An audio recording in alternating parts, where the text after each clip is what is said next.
¿Qué tal, queridos amigos? Bienvenidos a nuestra segunda semana de las lógicas de las culturas.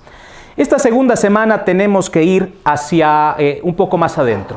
Habíamos hablado de la lógica aristotélica y cómo están ahí depositados los fundamentos del pensamiento occidental.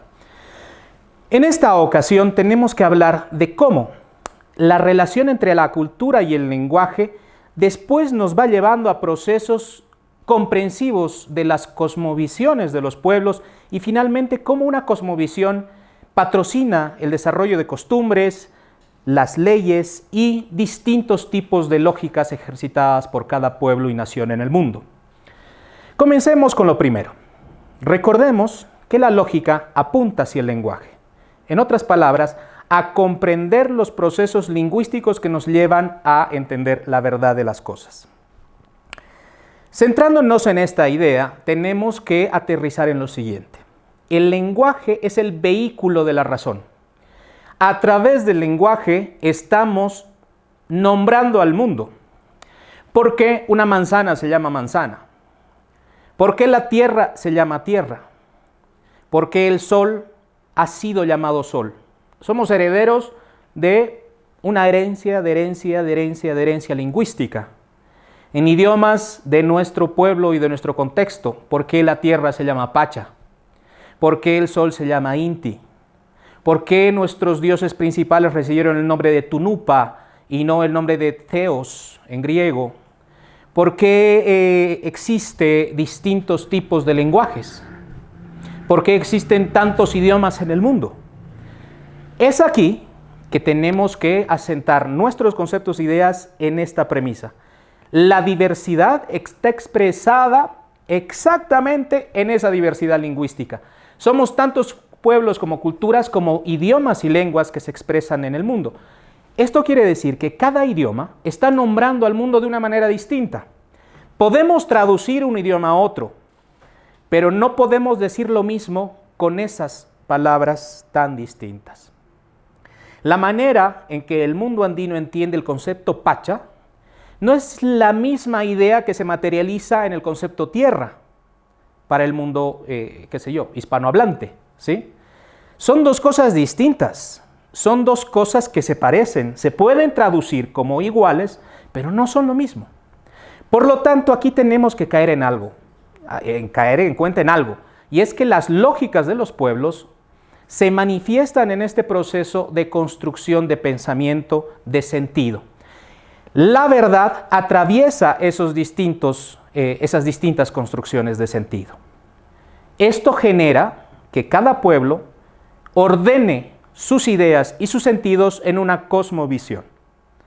Por eso, volviendo al ejemplo del mundo andino, los tres estamentos con que se comprende la realidad, el mundo de arriba, el de abajo y el del medio, es una manera de ver la realidad. En el mundo occidental, por ejemplo, existe un mundo celestial y un mundo subterrenal, donde se ha decidido poner el caos, el infierno, el Hades, y el mundo del medio, en el que estamos viviendo nosotros. Dependiendo de nuestro comportamiento, vamos arriba o vamos abajo. Esa concepción cristiana no se parece en absolutamente nada a esta trilogía también andina. Se parecen en el sistema, pero en la comprensión del fenómeno que hay detrás, del fenómeno comprensivo que hay detrás, no son iguales. Porque en el Ucupacha no hay un infierno ni una deidad maligna, ¿no? El Hanakpacha no es necesariamente el lugar de la divinidad buena. Hay una coexistencia entre lo bueno y lo malo, una especie de diálogo entre el bien y el mal que es constitutiva del pensamiento andino. El mundo occidental decide ser un poco más sistemático quizás y partir la realidad en segmentos claros con fronteras claras. Estas diferencias que pongo como ejemplo se expresan en la diversidad cultural. Las culturas generan una cosmovisión con la que se comprenden como pueblo y como nación.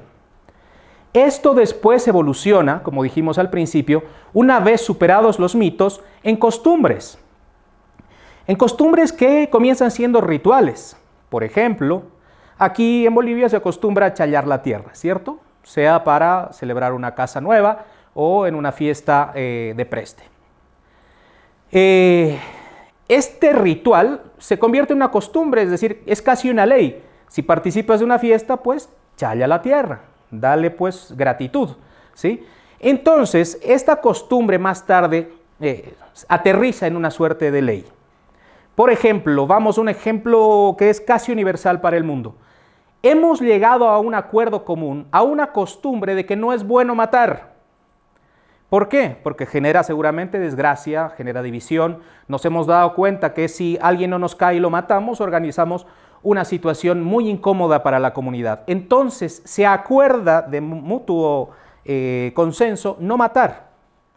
Este no matar más tarde se convierte en una ley que viene escrita a veces en categorías religiosas y más tarde en categorías positivas, es decir, en categorías formuladas a manera de leyes. Y estas leyes definen un comportamiento. Por lo tanto, la cosmovisión que después aterriza en costumbres, que después se formaliza en leyes, se escribe finalmente como una manera de ser en el mundo de cada cultura. Esa manera de ser en el mundo está circunscrita a sus tradiciones, está circunscrita a su historia como pueblo, está circunscrita a las individualidades de cada sujeto y está circunscrita a nuestra comprensión del mundo a partir de nuestro lenguaje. Por lo tanto, esta segunda semana debemos abocarnos a entender esta relación entre el lenguaje y la comprensión del mundo y cómo esta comprensión del mundo deriva posteriormente en la construcción de una cultura, de una cosmovisión, de unas normas, costumbres y leyes que después nos permiten organizarnos como pueblo y nación. Por eso la diversidad del mundo, por eso esta heterogeneidad del humano. Sin embargo, todo tiene un principio semejante, todo forma parte de la misma lógica, aunque se expresa con distintas lógicas a su vez. Gracias por acompañarnos, sigan hincándole el diente a esas lecturas, no olviden repasar los textos y los videos porque vamos a seguirnos adentrando cada vez a más especificidades de nuestro tema. Muchísimas gracias.